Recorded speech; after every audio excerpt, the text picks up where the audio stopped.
ఈరోజు దేవుని వాక్యము మే నెల 30వ తారీఖు శుక్రవారం 2025 సంవత్సరం.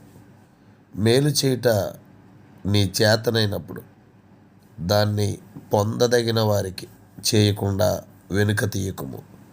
సామెతల గ్రంథం 3వ అధ్యాయము 27వ వచనం. ప్రియమైన వారలారా, మేలు చేసేటువంటి అవకాశం మన చేతుల్లోకి వచ్చినప్పుడు, అది దేవుడు మనకి ఒక అవకాశంగా ఇచ్చినప్పుడు, ఎవరికైతే ఆ మేలు అవసరమో వారికి చేయకుండా వెనక తీయకూడదు. తప్పనిసరిగా వారికి మేలు చేయాలి. ప్రార్థన చేద్దాం. ప్రేమగల తండ్రి, మీరు ఇచ్చిన మంచి ఉదయాన్ని బట్టి కృతజ్ఞతలు. విదేశీ స్వదేశీలను దీవించి అందరికీ ఆరోగ్యం ఇమ్మని యేసుక్రీస్తు వారి పరిశుద్ధ నామమున అడుగుచున్నాం మా ప్రియ పరలోకపు తండ్రి. ఆమెన్. అందరికీ వందనములండి.